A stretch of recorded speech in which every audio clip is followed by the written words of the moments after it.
Hello everyone, मेरा नाम है अंकित मिश्रा और आप देख रहे हैं आज एक बहुत ही इंटरेस्टिंग टॉपिक के बारे में। आज जिसका नाम है एनिमल बिहेवियर का ये हमारा चौथा लेक्चर है। और इस चौथे लेक्चर के अंदर हम लोग बात करने वाले हैं लर्निंग बिहेवियर के बारे में। वैसे तो अगर मैं बात करूं तो आप जब एनिमल बिहेवियर पढ़िएगा मेरे सारे वीडियोज़ को, तो आप सबसे पहले एनिमल बिहेवियर शुरू करिएगा, फिर उनके टाइप्स, और फिर जो दो वीडियो मैंने बनाए हुए थे बर्ड माइग्रेशन और फिश माइग्रेशन के ऊपर, उस पर आप बाद में उसको देख लीजिएगा। तो आज इस वीडियो के अंदर देखिए हम लोग बात करने वाले हैं लर्निंग बिहेवियर के बारे में। और ये एक कमाल का एनिमेटेड वीडियोस हैं। एनिमेटेड वीडियोस मतलब कुछ आपको इसमें एनिमेशंस भी मिलेंगे, कुछ अच्छे स्लाइड्स मिलेंगे, नोट्स मिलेंगे। जैसा कि हमेशा रिच रहता है, कंटेंट काफ़ी ज़्यादा रहता है वीडियोस के अंदर, तो आपको नोट्स वगैरह बनाने में कोई प्रॉब्लम नहीं होती। बस आपको स्क्रीनशॉट लेना है, उसको नोट कर लेना है और उसी में पढ़ लेना है। तो लर्निंग बिहेवियर के अंदर देखिए क्या है कि कुछ चीज़ें बहुत इंपॉर्टेंट होती हैं, कुछ चीज़ें साइकोलॉजिकली बहुत इंपॉर्टेंट, जो साइकोलॉजी जिनको पढ़ना पसंद है उनके लिए ये बहुत ही अच्छा होता है। और देखिए एनिमल बिहेवियर जो होता है ना, मैंने जैसा कहा नाम ही काफ़ी है। एनिमल बिहेवियर मतलब जो आपका पर्सनल बिहेवियर है वही एनिमल बिहेवियर है। जो आप अपने चारों तरफ चीज़ों को ऑब्जर्व करते हो वही एनिमल बिहेवियर, उसमें कुछ ऊपर नीचे या कुछ कम ज़्यादा नहीं होता है, ठीक है ना। तो लर्निंग बिहेवियर जो होता है वो एक ऐसी चीज़ है जिसके बारे में मैंने आपको पहले भी कहा था कि ये एक ऐसी चीज़ है जिसको हम अपने पूरी लाइफ साइकिल के दरमियान सीखते हैं। पैदा होते ही जो कैरेक्टर आते हैं वो तो इनेट हो गए, लेकिन जो भी हम सीखते हैं ये कैरेक्टर हमारे लर्निंग बिहेवियर के अंदर आते हैं। और लर्निंग बिहेवियर बहुत ही इंपॉर्टेंट बन जाता है जब हम लोग बात करते हैं इनेट बिहेवियर के अंदर कई तरह की चीज़ों को, क्योंकि आप इनेट बिहेवियर को जनरली पढ़े रहते हैं। इनेट बिहेवियर को पढ़े रहने के साथ में लर्निंग बिहेवियर को पढ़ना बेहद ज़रूरी होता है, क्योंकि जब तक आप लर्निंग को नहीं पढ़ेंगे आपको पता नहीं लगेगा कि इनेट और लर्निंग के बीच में क्या बेसिस डिफरेंसेस हैं। देखिए लर्निंग के बिहेवियर के अंदर को हम शुरू करते हैं और आगे की तरफ इसी में सभी बात नहीं करते हैं, आगे तरफ इसको शुरू करते हैं। तो सबसे पहली चीज़ जो आपको लर्निंग बिहेवियर के अंदर देखने को मिलती है इसकी डेफिनेशन। सिंपली इसका एग्जाम्पल डेफिनेशन चाहूँ तो मैं आपको लाइन बाय लाइन पढ़ाऊँ, चाहूँ तो ऐसे पढ़ाऊँ, वो डिपेंड करता है मेरे लेक्चर के ऊपर कि मैं कैसे शुरू करने वाला हूँ। तो सबसे पहले देखिए लर्निंग बिहेवियर में आपको दिमाग में एक साइकोलॉजी मेंटेन करनी होगी। वो ये कि देखिए जो चीज़ जन्मजात आपको मिल गई है वो मिल गई है। जैसे आपको मुंह खोल करके बोलना है ये आपको मिल गया है, पर आप ही में से बहुत सारे लोग होते हैं जो बायोलॉजी अच्छी पढ़ाते हैं, और बहुत सारे लोग होते हैं जो मैथमेटिक्स बहुत अच्छी पढ़ाते हैं, और बहुत सारे लोग हैं जो हिस्ट्री बहुत अच्छी पढ़ाते हैं। अब ये जो तमाम तरह के सब्जेक्ट सब बोलना सीख गए हैं, कोई इंग्लिश बोलता है, कोई हिंदी बोलता है, कोई स्पेनिश बोलता है, कोई पता नहीं क्या क्या है, जितने भी लैंग्वेजेस हैं आपके, कोई साउथ इंडियन वाली बोलता है। तो ये जितनी भी आपकी लैंग्वेजेस हैं ये हर किसी में अलग क्यों है? क्योंकि हर किसी को जो सिखाया उनके माँ बाप ने, या जिससे भी उन्होंने सीखा, टीचर, माँ बाप, जिससे भी उन्होंने सीखा, वो लर्निंग है जो उन्होंने अपनी लाइफ साइकिल में ली, लेकिन बोलते सब हैं। ये एक कॉमन बिहेवियर है। तो जो चीजें सभी के अंदर कॉमन होता है वो बेसिकली हमारा लर्निंग बिहेवियर होता है। समझ रहे हो कि नहीं मेरी बात? पर मोस्टली जो इनेट होता है और जो मोस्टली कॉमन नहीं होता है, आपको जनरली नहीं देखने को मिलता है, वो आपका लर्निंग होता है, क्योंकि हर कोई अलग अलग तरह से सीखने की कोशिश। जो लर्निंग बिहेवियर होता है वो दरअसल आप किससे आता है? That is comes from result of experiences. जैसा कि मैंने कहा कि आपने क्या सीखा, ये चीजें केवल और केवल किससे आ सकती हैं? आपके एक्सपीरियंसेस से आ सकती हैं। ये इनेट नहीं होती हैं, ये जेनेटिकली नहीं होती, बट इसमें जेनेटिकली होने का रोल है। अगर आपके अंदर, क्योंकि जब आप इस पे जाते हैं ना, क्योंकि अगर आपके अंदर बोलने की कैपेबिलिटी ना होती तो आप उस चीज को बोल ना पाते। समझ रहे हो कि नहीं मेरी बात? तो जो कैपेबिलिटी है बोलने की वो है, पर क्या बोलना है ये चीज लर्निंग बिहेवियर के अंदर आता है। कहते हैं कि genetically hard wired and can be performed without any prior experience और ट्रेनिंग। जो इनेट होता है, जो जेनेटिकली होता है, यहां पे फिर से मैं एक बार शुरू करता हूं इसको, एक minute. Okay. In general, a learned behavior is one that organism developed as result of experiences. जो learning behavior होता है, जो learn behavior होता है, वो basically experience का ही नतीजा होता है। learn behavior contrast with innate behavior। जो learn behavior होता है वो बगैर innate behavior के नहीं होगा। जैसा कि मैंने कहा कि बोलना है, बोलना ये एक नेचर है innate का, और पर क्या बोलना है ये नेचर होता है learn behavior का।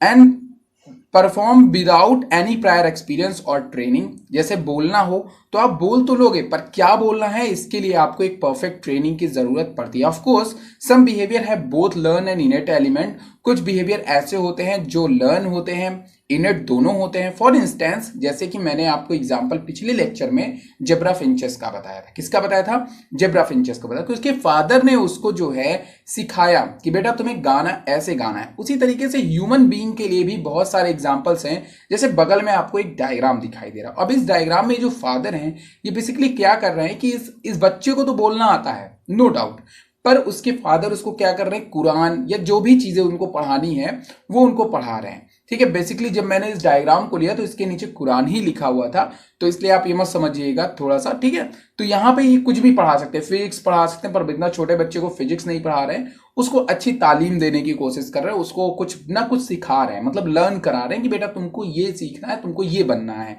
तो ये सारी चीजें क्या है, ये सारी चीजें हमारे कौन सिखा रहे हैं? ये सारी चीजें जो है वो ये फादर अपने बेटे को सिखा रहे हैं। पर वो बेटा है वो सीखने की प्रवृत्ति को रखता है, ये इनेट है। ठीक है, वो बोलने की प्रवृत्ति को रखता है, ये इनेट है। समझ रहे हो कि नहीं? तो इनेट होना भी जरूरी है और साथ में आपका लर्न तो आप करते हो, तो जो आप सीखते हो अपनी लाइफ में। अब ये किताब वो पढ़ करके पेट से नहीं आया, उसको यहीं पे उसी इंसान ने सिखाया है। और सारी बुक्स जो भी होती, चाहे फिर वो आपकी गीता हो गई, चाहे फिर वो आपकी बाइबल हो गई, चाहे फिर वो आपकी कुरान हो गई, ये सारी की सारी जो बुकें होती हैं ये हम ह्यूमन बीइंग्स ही जो है अपनी पीढ़ी को दे रहे हैं लगातार, और उनको अच्छी अच्छी चीज़ें बताते हैं। अब वो बात अलग है कि कोई उसको कितने ज़्यादा वे में लेके जाता है, जबकि सबकी इज्जत करना, सबका लिहाज करना, सबको सम्मान देना, ये एक यूनिवर्सल चीज़ होती है जो हमें हर एक जो बुक्स होती हैं या जो ग्रंथ होती हैं जिनको हम कहते हैं वो हमें सिखाती हैं। और ये आई थिंक मैंने तो इतना नहीं पढ़ा है, लेकिन हाँ लोग यही कहते हैं कि सारी सब में एक ही तरह की बातें जो हैं वो लिखी गई हैं, तो आप पढ़ लीजिएगा। चलिए, तो यहाँ पे यही है आपका एनिमल बिहेवियर, जो कि लर्निंग है, जो कि एज के हिसाब से आप सीखते चलते हैं, नई नई चीज़ों को एक्सप्लोर करते चलते हैं, वो लर्निंग बिहेवियर के अंदर आता है। अब यहाँ पे देखिए सिंपल लर्निंग बिहेवियर कुछ होता है, कुछ कंडीशनल होता है, कुछ सिंपल होता है। तो जैसे सिंपल लर्निंग बिहेवियर में क्या है कि कुछ एग्जांपल्स हैं, जैसे कि आपका एक प्रोसेस होता है जिसको कि हम लोग कहते हैं हैबिचुएशंस। क्या कहते हैं? हैबिचुएशन कहते हैं। अभी जो आपका हैबिचुएशन जो ये प्रोसेस होती है ना, ये बहुत इंपॉर्टेंट बन जाता है आपके लिए, क्योंकि ये हैबिचुएशन जो प्रोसेस होती है इसके अंदर हम लोग पढ़ते हैं कि किस तरीके से हैबिचुएशन होता है, हैबिचुएशन क्या होता है। फिर उसके बाद दूसरी चीज हम लोग पढ़ेंगे इम्प्रिंटिंग के बारे में। किसके बारे में? इम्प्रिंटिंग के बारे में पढ़ेंगे। तो पहली चीज जो हम लोग पढ़ेंगे सिंपल लर्न बिहेवियर में, तो सिंपल लर्न बिहेवियर में हमने दो चीज बताया आपको, वो क्या बताया? हैबिचुएशन और इम्प्रिंटिंग। सिंपल लर्न बिहेवियर होता क्या है? Learn behaviour are modified by previous experiences. ये जो आपका होता है ये प्रीवियस एक्सपीरियंसेस से ये सारी चीजें जो है वो डेवलप करती हैं। और विश्वास करिए मेरा, इस वीडियो को पूरा आखिरी तक देखिएगा और आप बगैर लाइक करे नहीं जाएंगे जब आप इस वीडियो को खत्म करेंगे, क्योंकि ये वीडियो है ही कमाल का। और आई थिंक लर्निंग बिहेवियर का इससे अच्छे अच्छे एग्जाम्पल विथ एनिमेटेड आपको दिखाई नहीं देंगे। तो सबसे पहले हम लोग प्रोसेस शुरू करते हैं हैबिचुएशंस को। अब देखिए हैबिचुएशन में आपको यहाँ पे एक डायग्राम दिखाई दे रहा है, ये हमारा पेरी डॉग है जो है, और इसके अंदर ये दिखने में आपको थोड़ा सा जो है रैट जैसा दिखाई देगा, बट ये बहुत ही कमाल का एनिमल होता है। और इसके अंदर एक पावर होती है अलार्मिंग पावर। अलार्मिंग पावर कहने का मतलब ये है कि जब भी ये किसी भी खतरनाक चीज को देखता है, जब भी ये किसी भी खतरनाक चीज को देखता है तो ये बहुत डर जाता है और बहुत तेजी से अलार्मिंग करना शुरू कर देता है, बहुत तेजी से चिल्लाना शुरू कर देगा, जिससे कि इसके अगल बगल जो भी इसके अपना परिवार हो गया या अपनी कम्युनिटी हो गई, जो भी चीज है, जैसे ही वो उस साउंड को सुनती है वो तुरंत क्या करेंगी? वो तुरंत जो है यहाँ पे आपका अपने अपने घरों में वापस लौट जाएंगी, क्योंकि उसको खतरे का जो होगा वो उसको फील होगा, खतरा फील होगा। तो जब इसको खतरा फील होता है तो ये अलार्मिंग करना शुरू करता है, जिससे कि बाकी जो इसके सदस्य हैं वो अपने घरों में वापस लौट जाएं। लेकिन उसके बाद क्या होता है कि कुछ टाइम के बाद, जैसे मान लो कोई ह्यूमन बीइंग आ रहा है, तो अगर कोई ह्यूमन बीइंग लगातार उसी रास्ते से गुजर रहा है लेकिन इनको कोई भी नुकसान नहीं पहुंचाता है, तो भाई ये समझ लेते हैं कि ये तो ह्यूमन बीइंग है, ये हमें नुकसान नहीं पहुंचाएगा, हमें इससे कोई खतरा नहीं है। तो समय के साथ ये अलार्मिंग करना क्या कह देते हैं? बंद कर देते हैं। ये जो ह्यूमन की जो आपकी अलार्मिंग होती है, यही जो उनका जो एक्सपोजर है उसको वो क्या कर दे रहे हैं, उसके एक्सपोजर को या फिर उसके डर को धीरे धीरे क्या कर रहे हैं, वो कम कर दे रहे हैं। अगर वो उसको मारते तो वो लगातार अलार्मिंग करता, ठीक है, मान लो वो पकड़ने आते उनको या कुछ भी करने आते तो अलार्मिंग, लेकिन अगर ह्यूमन उनको कुछ भी नहीं करते हैं तो फिर वो जो है कोई दिक्कत नहीं है, वो बेसिकली आपके इसी तरह से निकल जाते हैं। तो प्रेयरी डॉग जो हमारे होते हैं, इनको हम लोग क्या बोलते हैं, प्रेयरी डॉग जो बोलते हैं, ये बेसिकली इसी तरीके से ह्यूमन के फुट स्टेप की इनको आदत हो जाती है। और ह्यूमन के फुट स्टेप जब ह्यूमन बार बार वहां से आता जाता है तो ये अलार्मिंग करना क्या कर देते हैं, बंद कर देते हैं। अगेन ह्यूमन के फूड पे ये कोई भी रिस्पॉन्स नहीं देते हैं। Is an example of habituation. तो यहां पे हम लोग पढ़ लेते हैं, habituation is a simple form of learning in which an animal stop responding to stimulus. इस सिचुएशंस में क्या होता है कि जो ये एनिमल होता है हैबिचुएशन में, वो थोड़े टाइम के बाद रिस्पॉन्ड करना स्टिमुलस के खिलाफ बंद कर देता है। पहले जब ह्यूमन आता था तो डरता था ये कि भाई हमको पकड़ लेगा, लेकिन जब ह्यूमन ने इसको कोई नुकसान नहीं पहुंचाया, एक खूबसूरत थे इनको देखने के लिए आ रहा था, तो फिर इनको पता लग गया भाई अब तो हम फुर्सत है, हमको अब कोई नुकसान नहीं पहुंचाएगा, तो ये बिल्कुल लापरवाह हो जाते हैं, कोई अलार्मिंग करना नहीं करते हैं। After a period of repeated exposure, जब स्टिमुलस बार बार उनको वही exposure relate, this is form of non associated learning, meaning that the stimulus is not linked with any punishment और रिवॉर्ड। क्योंकि यहां पे जो स्टिमुलस है, ना तो इनको कोई खाना दे रहा है, ना तो इनको कोई पनिशमेंट दे रहा है। अब ये बहुत बड़ी बात है, इसको थोड़ा सा समझिएगा, देखिएगा मेरी बात। यार देखो, अगर ह्यूमन बीइंग वहां आता प्रेरी डॉग के बीच में, और प्रेरी डॉग के बीच में मान लो कि कहता भाई लो तुम खा लो, दाने डाल देता, तो प्रेरी डॉग अपने आसपास की कम्युनिटी बताते अरे भाई चलो इस टाइम पे हमें चलना है, हमको इस टाइम पे दाना मिलेगा, वो सबको अलार्मिंग करके बताते कि हमको वहां पे फूड मिलेगा। तो ये हो जाता एक तरह के एग्जाम्पल तौर पर रिवॉर्ड, इसको हम क्या कहते हैं, रिवॉर्ड कहते हैं। और मान लो कि वही एनिमल आता, वही ह्यूमन आता और इनमें से किसी एक को पकड़ पकड़ के ले जाता या मारता, इनको कुछ भी करता, तो उस सिचुएशंस में क्या होता था, वो पनिशमेंट है, तब ये डर जाते उससे और डर करके अपने बिल वगैरह में चले जाते। तो मेरे कहने का मतलब है यहां पे कोई पनिशमेंट नहीं है, यहां पे कोई रिवार्ड नहीं है, और इस हैबिचुएशंस की प्रोसेस में पनिशमेंट और रिवार्ड की प्रोसेस को हम रखते भी नहीं है, क्योंकि पनिशमेंट और जो रिवार्ड है ये आता है आपके दूसरे टाइप के लर्निंग बिहेवियर में, जिसको हम लोग ऑपरेंट थियरी में पढ़ेंगे। किस में पढ़ेंगे, अभी आएगा, इसी वीडियो में आएगा आगे जाकर के स्किनर के एक्सपेरिमेंट में। तो पनिशमेंट और रिवार्ड भी जरूरी है सिखाने के लिए, ठीक है ना। जैसे होता नहीं, जब आप बहुत अच्छा बोलते हो तो टीचर आपको कहता है great great very good, that's is a reward. वो रिवॉर्ड है, वो आपको प्रमोट करता है कि अगली बार हम फिर और अच्छा काम करेंगे तो हमें फिर से गुड मिलेगा। But what is the punishment, जब भैया हमने गलती किया तो हमको टीचर ने पनिश किया, तो भाई अगली बार से हम ये गलती नहीं करेंगे। तो दोनों चीज हमें सिखाने के लिए जरूरी है, लेकिन यहां पे ऐसा कुछ भी नहीं है। यहां पे ये आदत है इनकी कि अगर ह्यूमन बीइंग ने नुकसान नहीं पहुंचाया तो स्टिमुलस के खिलाफ रिस्पॉन्स करना बंद कर देंगे, अगली बार कोई भी ह्यूमन आएगा ये नहीं करेंगे, पर आदमी इनको पकड़ लेके चला जाएगा।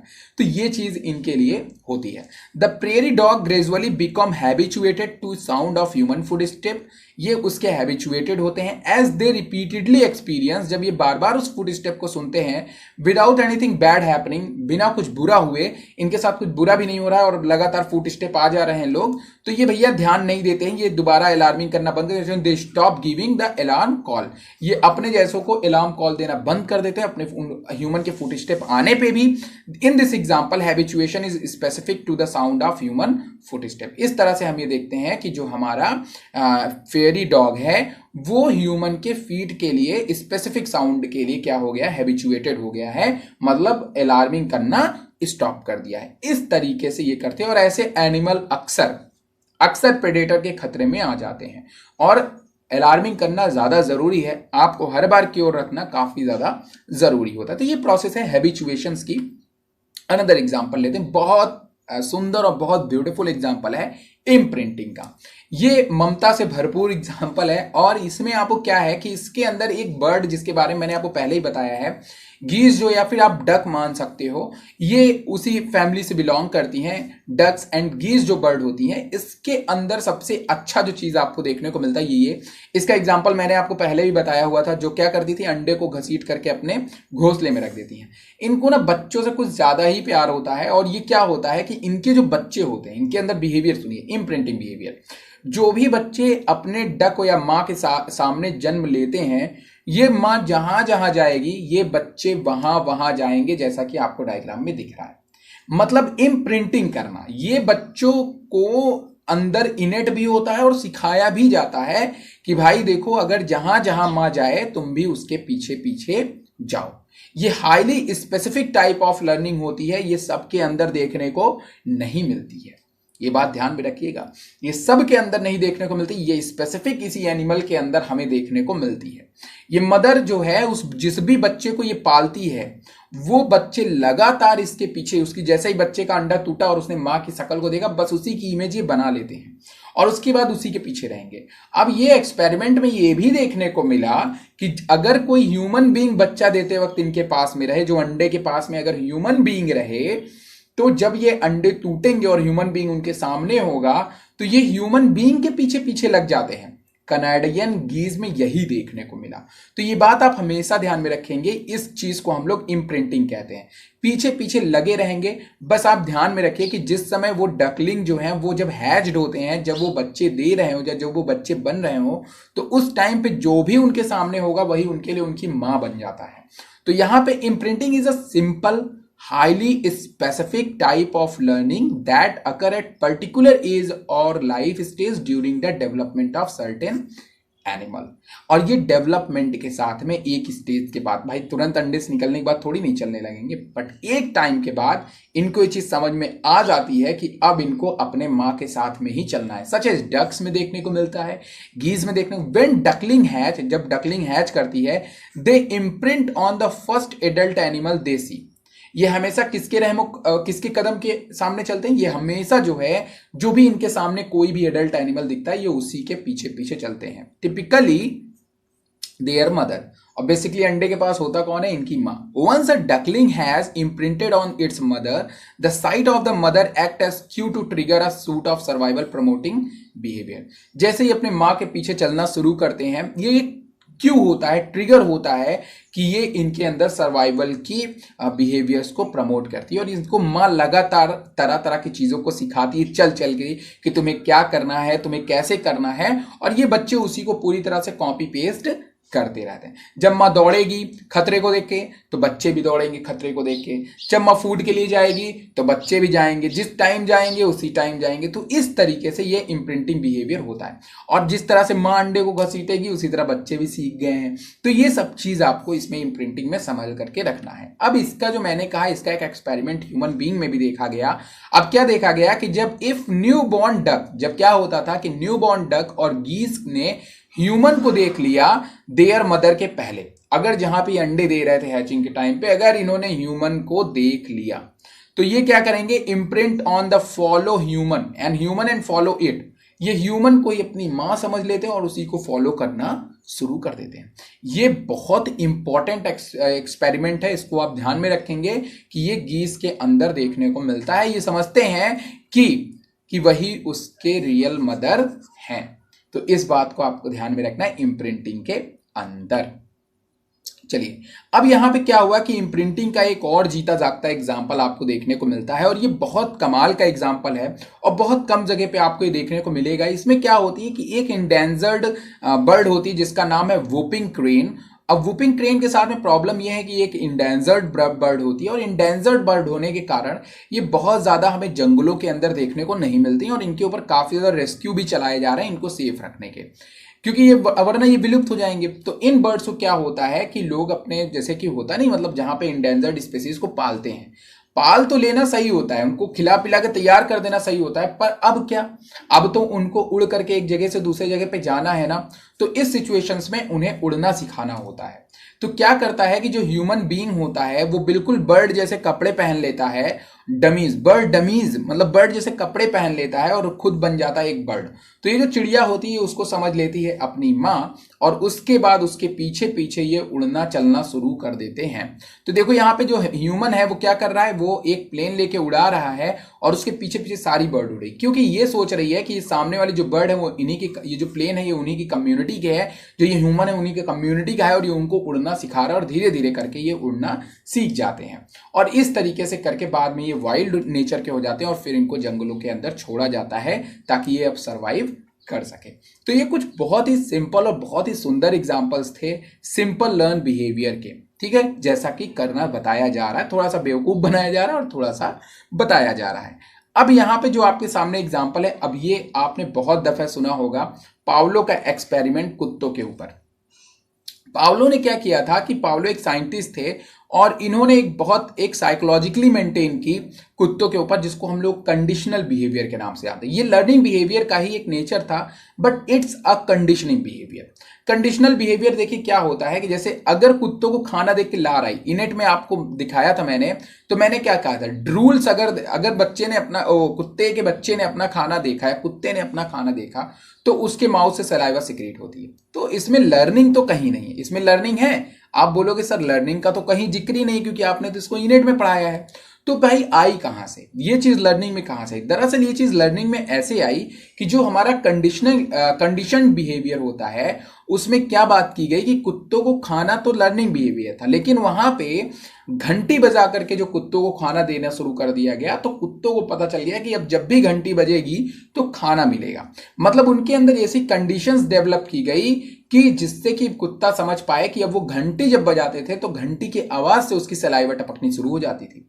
यहां पे इस डायग्राम से हम लोग आगे इस बिहेवियर को क्लियर कर लेते हैं कि यहां पे देखिए आपके सामने एक डायग्राम है, जिसमें सबसे पहले अनकंडीशनल रिस्पॉन्स है, जिसमें मैंने कहा था इनेट टाइप का है। इसमें कुत्ते का कुत्ता कुछ नहीं करेगा, बस कुत्ता जब भी देखेगा खाना, इसको ऑटोमेटिकली सलाइवेशन होना शुरू हो जाएगा जैसे ही फूड देखेगा। बट वेन जब हम घंटी अकेले बजाएंगे कुत्ते के सामने, तो कुछ सलाइवा नहीं आएगी। देखो कोई सलाइवा आ रही है ना? बिल्कुल नहीं आ रही। तुम कहोगे सर कहां आ रही, सर फालतू आप झूठ बोल रहे हैं। देखो कुछ आ रहा है, नहीं आ रहा है।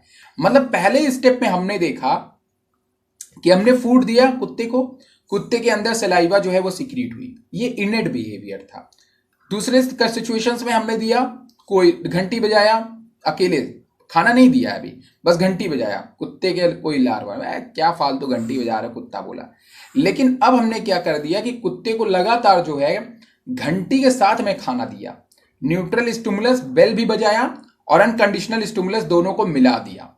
और दोनों को मिला करके कुत्ते को जब साथ देना शुरू कर दिया, तो उसके अंदर हमने एक कंडीशंस डेवलप कर दी। कंडीशंस डेवलप करने के बाद ये हुआ कि अब कुत्ता जो है वो घंटी की आवाज सुनकर के ही उसको सलाइवा सिक्रीट होना शुरू हुआ, क्योंकि उसके अंदर ये कंडीशंस आ गई। इस घंटी ने उसके अंदर ये सिचुएशंस डाल दी कि भाई साहब जब जब घंटी बजेगी तब तक तुमको खाना मिलेगा। और इस तरीके से जो घंटी है वो एक कंडीशन स्टिमुलस बन गई, जो कुत्ते के अंदर एक बिहेवियर को डेवलप कर रही है, जिसको हम लोग कंडीशनल रिस्पॉन्स कहते हैं। तो घंटी बन गई कंडीशनल स्टिमुलस और उसके बदली बन गया सलाइवेशन। तो हमने एक अनकंडीशनल जो न्यूट्रल स्टिमुलस था उसको हमने एक कंडीशन स्टिमुलस के अंदर कन्वर्ट कर दिया। अब वो खाने के साथ में भी उसके मुंह में ला रहेगा और उसके साथ में भी आएगा। तो वही चीज यहां पे मेंशन किया है कि every time a dog was given food another stimulus was provide alongside the unconditional stimulus, specifically a bell was rang at same time the dog receive food. मतलब कि जब हम क्या करते थे कि कुत्तों को खाना देते थे अनदर स्टिमुलस और अनकंडीशनल स्टिमुलस में, specifically the bell ring was same time dog receive food, और जब बेल और दोनों के साथ में देते थे, this ringing of bell paired with food के साथ में एग्जांपल ऑफ कंडीशनड स्टिमुलस। जब हम लोग बेल के साथ में देते थे तो अब वो जो था, वो बेल जो था वो एक कंडीशनड स्टिमुलस बन गया। A new stimulus develop to parallel with the unconditional stimulus. अगर तुम्हें किसी के अंदर एक नया स्टिमुलस को बताना है तो उसको अनकंडीशनल स्टिमुलस के साथ में दे दो, तो जो कुत्ता है वो रिस्पॉन्स करना शुरू कर देगा। वही इस एक्सपेरिमेंट के थ्रू जो है वो बताया गया, और इस एक्सपेरिमेंट के थ्रू जो हमारे पावलो साहब थे उन्होंने इस बात को प्रूव किया कि कुत्ते जो है वो अब अनकंडीशनल, अगर हम किसी के अंदर रिस्पॉन्स को डेवलप कंडीशनल रिस्पॉन्स दें तो फिर इस तरीके से भी उसमें सलाइवेशन हो पाएगी। अब इसकी जो डिवाइसेस थी ना वो आपकी अलग थी, जिसमें उन्होंने प्रॉपर एक कंडीशनल का जो जो सलाइवेशंस का जो पूरा जो पाइप था वो था जो सलाइवा को पूरा इकट्ठा करता था। तो ये उनका ऑपरेटर्स था, उसके बारे में आपको गूगल वगैरह पे डायग्राम देखने को मिल जाएंगे, नहीं तो मैं इसी में चिपका दूंगा। ठीक है, चलिए अब आगे की तरफ हम लोग देखते हैं। कहते हैं कि लाइन पढ़ लेते हैं, conditioned behaviour are the result of associated learning. ठीक है, इसमें कुत्ता सीखता भी है, ये लर्निंग बिहेवियर के साथ में एसोसिएटेड होता है, विच टेक्स टू फॉर्म, ये दो फॉर्म के होते हैं, एक क्लासिकल कंडीशनिंग होता है और एक आपका ऑपरेंट कंडीशनिंग होता है। तो ये जो आप कुत्ते का बिहेवियर देखे, ये आपका क्लासिकल कंडीशनिंग है। कैसा है? क्लासिकल कंडीशनिंग है, जो हमारे पावलो जी ने दिया था। In classical conditioning a response already associated with one stimulus, जो रिस्पॉन्स है वो ऑलरेडी एक स्टिमुलस के साथ में जुड़ा हुआ है, is associated with second stimulus. जैसे कि पहला स्टिमुलस कौन था? पहला स्टिमुलस था हमारा फूड। क्या था? फूड था। और एक न्यूट्रल स्टिमुलस था बेल। क्या था? बेल, जिसका कुत्ते के ऊपर कोई प्रभाव नहीं पड़ रहा था। और एक कंडीशनल था, मतलब एक आपका था जो आपका स्टिमुलस था, वो कौन था? फूड। पहले तो ये कंडीशन थी। दूसरी कंडीशन में क्या था? बेल था। ठीक है, अब यहां पे ये कोशिश कर रहे हैं दूसरी कंडीशन जो न्यूट्रल है उसको बनाना कंडीशनल स्टिमुलस। उसको क्या बनाना? Conditional stimulus. अनकंडीशनल से मुझे मतलब नहीं है, अभी अभी हमें उससे कोई मतलब नहीं। मतलब एक स्टिमुलस है, वो केवल एक जस्ट स्टिमुलस है, not conditional, nothing anything else. ठीक है, एक स्टिमुलस था जो कि खाना था, जिसके कारण उसको सलाइवा हो रही थी। बेल को उन्होंने ट्राई किया। अब वो बेल को अपना सेकेंडरी स्टिमुलस बनाना चाह रहे थे, पर बेल जो है सेकेंडरी स्टिमुलस बन नहीं रही थी। तो इन्होंने क्या किया कि अब बेल के साथ में खाना शुरू किया। मतलब कहा, बेटा जब तक घंटी नहीं बजेगी खाना नहीं मिलेगा। अब वो बेल के साथ में खाने को देने शुरू किए। तो भाई उनके अंदर ये आ गया, कुत्ते के अंदर, कि बेल में जरूर कुछ है, जरूर कुछ है। और यही चीज उसने लर्न कर लिया। यही चीज उसने क्या कर लिया? लर्न कर लिया। और यहीं से आ जाता है ये चीज लर्निंग बिहेवियर के अंदर, to which it have no previous connection. The most famous example of classical conditioning comes from Ivan Pavlov experiment, in which dogs were conditional to rules, a response previously associated with food, and upon hearing the sound of bell. पहले ये food के साथ में था और धीरे धीरे करके ये बेल के साउंड के ऊपर भी रिस्पॉन्स करना शुरू कर दिए। मतलब जो सिलाइवेशन था, अब वो केवल फूड को देख के नहीं होता था। ड्रूलिंग जो होती था वो केवल फूड को देख के नहीं होती थी, वो बेल के सुनने पे भी होती थी। ये चीज आपका क्लासिकल कंडीशनिंग में आता है। और ये बिहेवियर कंडीशंस बिहेवियर के अंदर हम लोग इसको पढ़ते हैं। अब अगली चीज के बारे में बात कर लेते हैं भाई। अगला एग्जाम्पल इससे भी ज्यादा बेहतरीन है और ये एग्जाम्पल बहुत फेमस है। अगर हम बात करेंगे बीएड एग्जामिनेशन के अंदर, तो ये तो रहता ही है कि भाई इसके बारे में पूछा ही जाता है। अब देखिए क्या होता है, यहां पे आपके सामने है ऑपरेंट कंडीशनिंग। अभी जो ऑपरेंट कंडीशनिंग थी या जो ऑपरेंट थियरी थी, वो बेसिकली दिया किसने? वो दिया था हमारे साइंटिस्ट स्किनर जी ने। ठीक है, बीएफ स्किनर। अब बीएफ स्किनर एक बहुत ही महान साइंटिस्ट थे और इन्होंने एक अपना एक जार बनाया, या जार, सॉरी मैंने जार वर्ड यूज किया, एक ऑपरेटर्स बनाया, एक बॉक्स बनाया जिसको इन्होंने स्किनर बॉक्स का नाम दिया, जो कि बगल में आपको डायग्राम में देखने को मिल रहा है। What is this? This is the Skinner box. ये क्या है? हमारा स्किनर बॉक्स होता है। अब इन्होंने एक स्किनर बॉक्स बना लिया और इसके बाद इन्होंने इस ऑपरेंट कंडीशनिंग थियरी को बनाया। अब सिंपली मैं समझता, देखिए कई जगह पे आपको पिजन पे मिलेगा, कई जगह पे आपको रैट पे मिलेगा। मैंने यहाँ पे रैट के एक्सपेरिमेंट को बताया हुआ है। रैट के एक्सपेरिमेंट में देखो इन्होंने क्या किया कि इन्होंने ही पनिशमेंट और रिवॉर्ड, इस कॉन्सेप्ट को बताया। पनिशमेंट एंड रिवॉर्ड, कि पनिशमेंट जो है वो सीखने के लिए, लर्निंग के लिए क्यों रिक्वायरमेंट है, और जो आपका रिवॉर्ड है वो क्यों इंपॉर्टेंट है। मतलब री इन्फोर्समेंट को इन्होंने जो बताया वो एक काफी इंपॉर्टेंट टर्म बन के आया। इन्होंने क्या किया, कैसे किया, उसको हम लोग अभी एक्सपेरिमेंट में आगे पढ़ेंगे। पहले हम लोग पढ़ते हैं इस थियरी के बारे में डिटेल में। कहते हैं कि ऑपरेंट या ओपेरेंट, जो भी आपको पढ़ना है, conditioning is a bit different that classical conditioning in that it does not really on existing stimulus. ये स्टिमुलस किसी भी तरीके से उसमें पहला कोई भी स्टिमुलस होता ही नहीं है। समझना मेरी बात को। वहां पे पहले एक स्टिमुलस था, कंडीशनिंग वाले में था ना, ड्रूल्स था, ठीक है, लेकिन यहां पे ऑलरेडी पहले से कोई भी स्टिमुलस नहीं होता है। Response pair, instead whenever an organism perform a behaviour और a intermediate step on the way of complete behaviour, it give a reward. जब वो कोई भी बिहेवियर करता है, जब वो कुछ भी सीखता है, कुछ भी करता है, तो या तो उसको जो है उस चीज से रिवॉर्ड मिलेगा या फिर उस चीज से उसको पनिशमेंट मिलेगा। मेरी बात को ध्यान से सुनिएगा। इन्होंने दो चीज बताया कि अगर कोई भी एनिमल कोई भी रिस्पॉन्स करता है तो या तो उसको रिवॉर्ड मिलेगा या तो उसको क्या मिलेगा, पनिशमेंट मिलेगा। मतलब इन्होंने रिवॉर्ड ऑफ पनिशमेंट के बेसिस पे जो है वो लर्निंग करना बताया। अब इन्होंने क्या किया कि अपने एक्सपेरिमेंट में एक माइस को लिया। किसको लिया? एक माइस को लिया। ठीक है। अब वो जो माइस इन्होंने लिया, इन्होंने क्या किया कि उस माइस को एक जार में बंद कर दिया, जो जार मैंने आपको दिखाया। ठीक है। अब इसको आप लोग बॉक्स कहिएगा, जार मत कहिएगा। और उसके बाद क्या था, इस बॉक्स की पहले खूबसूरती एक बार हम लोग देख लेते हैं कि आखिर ये बॉक्स जो है वो दिखता कैसे। अब इस बॉक्स के अंदर क्या हुआ, अगर आप ध्यान से देखिए तो इसमें इलेक्ट्रिक रॉड्स लगी हुई थी जिसमें करंट दौड़ती थी। ठीक है। और एक प्लेट थी, फूड डिस्पेंसर, जहां से इस चूहे को फूड डिलीवर होता था। उसके बाद ऊपर दो लाइटें थी, रेड लाइट थी और ग्रीन लाइट थी, सिग्नल्स बताने के लिए चूहे को कि चूहे ने क्या करतब दिखाया है। ठीक है। एंड उसके बाद जो ऊपर था वो था लाउड स्पीकर। क्या था? लाउड स्पीकर था। कुत्ते की आवाज, सॉरी कुत्ता बोल रहा हूं, रैट को लाउड स्पीकर के लिए था भाई, ये बॉक्स के अंदर था लाउड स्पीकर। ओके नाउ अब देखो यहां पे क्या हुआ।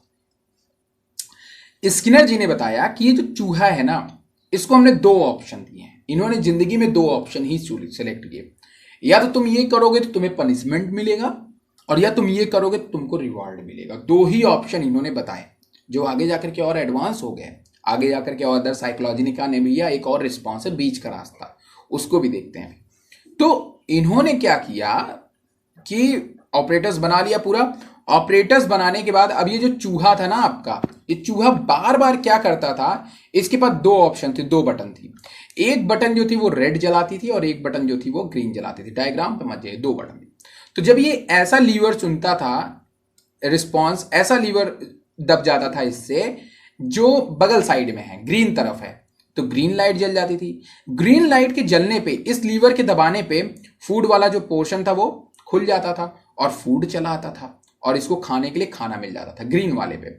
और अगर इससे गलती से रेड वाला दब जाता था तो क्या हो गया कि तुरंत इसको वहीं से इलेक्ट्रिक शॉक लगना शुरू हो जाता था, जिससे कि धीरे धीरे ऐसा हुआ कि इसने रेड वाले बटन को दबाना बंद कर दिया। रेड वाले को इसने काफी ज्यादा कम कर दिया प्रेस करना, क्योंकि इससे बार बार उसको पनिशमेंट मिल रही थी, जबकि ग्रीन वाले से इसको क्या मिल रहा था? रिवॉर्ड मिल रहा था। इस तरीके से इस रिवॉर्ड ने इसको सिखाया कि तुम इस काम को करो, और पनिशमेंट ने उसको सिखाया कि तुम उस काम को मत करो। ह्यूमन बीइंग अगर ऐसा करेगा तो हो जाएगा अनर्थ। ठीक है ना? समझ लो मेरी बात की नहीं? क्योंकि ह्यूमन बीइंग अगर सोचेगा, क्योंकि वो अच्छाई और बुराई की परिभाषाओं को समझने के पहले आपको टटोलना होता है आप क्या कर रहे हो। ये जानवर हैं, इनको नहीं पता, इनके पास में इतनी अकल और बुद्धि नेचर ने नहीं दी होती, बट आपको दी है, आपको दी है। तो इसीलिए आप एक दूसरा रास्ता भी निकालते हो। बट देखो ये जो चीजें है ना, ये जानवरों के ऊपर अप्लाई हो सकती है पर ह्यूमन बीइंग के अंदर नहीं। जस्ट एक अगर मैं ह्यूमन की बात करूं तो, जैसे कि अगर आपको किसी चीज में आराम हो तो आप हमेशा मत समझिए कि वो आपका रिवॉर्ड है। अब ये डिपेंड करता है कि आप आराम किस तरह से करते हो। जैसे मैं हूं, अगर मुझे आप बिस्तर पे लेटा दोगे ना तो वो आराम नहीं होता है मेरे लिए। मेरे लिए आराम है कि मैं ज़्यादा से ज़्यादा स्टूडेंट्स को पढ़ाऊँ, मेरे लेक्चर्स को ज़्यादा से ज़्यादा लोग देखें, मेरा नाम आगे जाए, आप भी सब्सक्राइब करिए, मेरा चैनल आगे बढ़े, है ना? तो ये मेरा आराम है। तो हर किसी का आराम अलग है। किसी को लगता है बस भाई अब बहुत हो गया जॉब, अब तो बस कुर्सी पे बैठ करके मौज करना है ना। ठीक है। तो ये इसका रिवॉर्ड था, और इस रिवॉर्ड ने इसको बार बार ग्रीन बटन प्रेस या ग्रीन लीवर प्रेस करने के लिए विवश किया। वहीं पे रेड लाइट जो थी वो पनिशमेंट देती थी, तो इसने उसको करने से रोक दिया। इस तरह से इसको ये सीख मिल गई कि इधर का दबाऊंगा तो खाना मिलेगा, इधर का दबाऊंगा तो सजा मिलेगी। तो पनिशमेंट और री इन्फोर्समेंट जो थी उसने इस चूहे को लर्निंग बिहेवियर कराई। और ये किसने बताया था? ये स्किनर जी का प्रॉपर एक्सपेरिमेंट था। यही इसी तरह का एक्सपेरिमेंट उन्होंने किया था पिजन के ऊपर, उसको भी आप जरूर पढ़िएगा, अगर होगा तो कहीं पे डिटेल मिल जाए तो। खैर वो बीएड वगैरह के अंदर हम लोग बहुत पढ़ते हैं। तो पिजन और रैट का आप ध्यान रखिए। इसने put rat in the boxes containing a lever that would dispense food when pushes by the rat. वो क्या करता था लीवर, जब हम उसको पुश करता था रैट, तो वो उसको फूड प्रोवाइड कराता था। The rat would initially push the lever of a few time by accident, कई दफा उसे एक्सीडेंटली रेड वाला भाई पुश हो जाता था, तो भाई उसको पुश होने पे उसको कभी कभी फूड मिलता था। तो जब गलती से पुश हो जाए तो कभी कभी उसको फूड मिल जाए, और जब गलती से रेड वाला पुश हो जाए तो उसको भाई साहब सजा मिले। तो पहले तो गलती हुई, लेकिन जब रिवॉर्ड मिलना शुरू हुआ तो धीरे धीरे उसने उसको अपना एक बिहेवियर बना लिया। क्या बना लिया? अपना एक बिहेवियर बना लिया, और इस तरीके से करके उस बिहेवियर ने इसके अंदर नए कैरेक्टर को जन्म दिया, इसने कुछ नया सीखा। यही चीज ऑपरेंट थियरी में आता है, और यही चीज आपका बन जाता। वहां पे क्या था? यहां पे कोई भी इनिशियल स्टिमुलस नहीं था। यहां पे चूहे को कोई भी पहले इनिशियल कुछ भी स्टिमुलस नहीं देता था। यहां पे कोई ऑप्शंस नहीं है, जबकि वहां पे पहले से एक ऑप्शन था, वो कंडीशन डेवलप करना था, लेकिन यहां पे इसको बिहेवियर लाना था। तो ये ऑपरेंट में आप ध्यान में रखेंगे। अब यहां पे क्या था? जैसे मैंने कहा बीच का रास्ता, ह्यूमन बीइंग जो होता है ना, वो एक अलग चीज है, उसके अंदर आप कंडीशन नहीं बता सकते। वो बीच का रास्ता भी देखता है, जिसमें ना तो भाई वो कहता है हमें ना तो ज्यादा रिवॉर्ड चाहिए, ना तो हमें पनिशमेंट चाहिए। जैसे मैं, है ना, अपने को ज्यादा आराम भी नहीं चाहिए और अपने को ज्यादा वो नहीं चाहिए, क्योंकि अपना जो आराम है वो इतना आसान नहीं है। ठीक है ना, समझ रहे हो कि नहीं मेरी बात? तो आराम जैसी कोई चीज नहीं है दुनिया में, मेरे हिसाब से आराम जैसी कोई चीज है ही नहीं है। बस जियो, मस्त रहो, बस हंस दिए वही आपका आराम है, रो दिए वही आपकी थोड़ी सी तकलीफ या पनिशमेंट है, बस और कुछ नहीं। और कई दफा रोना भी अच्छा होता है, कोई दिक्कत नहीं, रोते रहो, ऐसा कोई कुछ नहीं था। तो problem solving in chimpanzees, problem solving in chimpanzees की बात करते हैं। अब चिंपैंजी में एक एक्सपेरिमेंट किया, ये भी बहुत फेमस साइंटिस्ट थे, जो लोग बीएड वगैरह को जानते हैं, टीचिंग प्रोफेशंस का कोर्स है, तो वो ये जाने कि उनके अंदर ये सब एक्सपेरिमेंट धड़ाधड़ पूछे जाते हैं। कोहलर हो गया, पावलो हो गया, सुमनर हो गया, और तुम्हारा ये बिहेवियर से रिलेटेड है ना, तो प्रॉब्लम सॉल्विंग बिहेवियर जो है वो चिंपैंजीज के अंदर देखने को मिल रहा। अब ये बिहेवियर में क्या बताया वोल्फर और कोहलर जी ने कि did some earliest study problem solving in chimpanzees, he found that the chimpanzee were capable to abstract through could think their ways। मतलब कि जो चिंपैंजी थे वो रास्ता निकालना जान रहे थे। तो इन्होंने अपने एक्सपेरिमेंट में क्या किया? इन्होंने क्या किया कि एक जगह कमरा खाली लिया और वहां पे केले को ऊपर टांग दिया। तो जब उन्होंने केले को ऊपर टांगा तो चिंपैंजी भाई कितना भी डंडा मारे या लटके वटके उसको कुछ भी नहीं असर हो रहा था, वो नहीं केले को पकड़ पा रहा था। तो अगेन उन्होंने क्या कर दिया कि अगल बगल खूब ढेर सारे बॉक्सेस रख दिए। अब चिंपैंजी को क्या किया कि चिंपैंजी ने देखा अरे एक के ऊपर एक बॉक्स, और इस तरह करते करते ये ऊपर पहुंच गया है। तो चिंपैंजी ने क्या किया, उस चीज को सीख लिया और फिर ले जा करके उसके ऊपर बॉक्सेस को कलेक्ट किया, और बॉक्सेस को कलेक्ट करने के बाद दिया धन्य से केले को तोड़ करके ले लिया। तो कोहलर ने बताया कि सेकेंडरी ऑप्शंस भी है भाई, सेकेंडरी ऑप्शंस भी होता है, और ये कई एनिमल्स आपको सुमनर का और पावलो का और उसका एग्जाम्पल देखते हुए लग जाएंगे। कभी कभी आपके अंदर भी वो कैरेक्टर्स डेवलप होते हैं, नो डाउट। जैसे कि ट्रेन को देख लो आप, ट्रेन में जब अनाउंसमेंट होती है तो आपको क्या बताया जाता है कि भाई अब हमारी ट्रेन आने वाली है, अब तो हम बहुत खुश हो गए, हमारी ट्रेन आने वाली है। तो जैसे ही अनाउंसमेंट होता है कि ट्रेन नंबर बताए बगैर आपके अंदर एक बार तो लिटिल बिट आ ही जाता है कि कहीं मेरी वाली ही तो ट्रेन नहीं है, ये आता है ना, एक बार चौंक तो जाते हो, सचेत तो हो जाते हो। तो यही बिहेवियर है मेरे भाई, यही बिहेवियर है, कहीं ना कहीं तो होती है बिहेवियर। तो ये चीज आप हमेशा ध्यान में रखिएगा कि इस तरीके की जब कोई भी चीज आपके साथ हो तो इसी को हम लोग एनिमल बिहेवियर का लर्निंग बिहेवियर कहते हैं, जो आप सीखते हैं, जो कि आप कंडीशंस रखने पे सीखते हैं, जो कि आप कई दफे अपने अपने जो कहते हैं ना उस सिचुएशन से सीखते हैं। ये चीज बहुत इंपॉर्टेंट है, और ह्यूमन बीइंग ही नहीं, हर एक नेचर के अंदर अगर आपको जिंदा रहना है ना तो ये बिहेवियर अच्छी बात है। तो कभी भी आपके ऊपर बहुत बुराइयां आए, बहुत बुरे दौर से आप गुजरे, तो उसको कभी भी ये मत समझिएगा कि वो आपको कोई सजा दे रहा है। वो कंडीशंस है जो आपको सीखनी है। कोई सीख करके पहले पहुंच गया है और अब आपको मौका मिल रहा है, आप सीखो। हो सकता है कि वो जो आपका रुकावट है उसको सीखने के बाद ही आप बड़े बनो। तो उस प्रॉब्लम्स को हमेशा फेस करिए, उससे हमेशा निकलने की सोचिए। वो कोई प्रॉब्लम नहीं है, वो बस लर्निंग है, और आप उसको जिस दिन पूरा सीख जाएंगे उस दिन आप उस कंडीशंस को अप्रोच करना शुरू कर देंगे। ठीक है ना? हाँ, जो नहीं सीख पाता है उसके अंदर एक चीज की कमी है। ठीक है, तो जो भी ऐसो आराम में रहना पसंद करेगा, मस्ती मजाक करेगा, तो उसकी जिंदगी में एक चीज एब्सेंट रहेगी, मेहनत। ठीक है ना, मेहनत एब्सेंट रहेगी। और मेहनत जो होता है वो दुनिया की सबसे खूबसूरत चीज होती है, ठीक है। अब मेरे हिसाब से अगर आपके अंदर मेहनत आ गई तो मतलब आपने अपने अंदर एक कैपेसिटी डेवलप कर ली इस अर्थ पे सरवाइव होने के प्रति। सपोज दैट नेचुरल सिलेक्शन आ गया तो पिघल गई ग्लेशियर, तो वही बचेगा ना। अब आप मजबूत नहीं होंगे तो आप थोड़ी ना बचेंगे, वही जो सिचुएशंस को पहले फेस करा होगा वही तो बचेगा ना।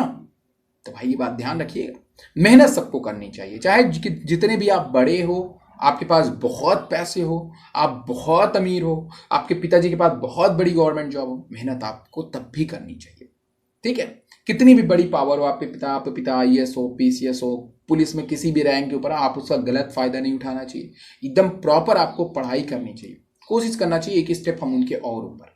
और वो अलग अलग जगह का, कोई ऊपर नीचे का बात मत करो यार, हर किसी का अपनी अपनी इंपॉर्टेंस है, ठीक है ना, हर किसी का इंपॉर्टेंस होता है, तो उसकी बात तो करना ही बहरहाल गलत है। आशा करते हैं आपको ये वीडियो पसंद है, पसंद लाइक करिएगा, वीडियो को सब्सक्राइब करिएगा चैनल को, और शेयर करिएगा दोस्तों को, ठीक है।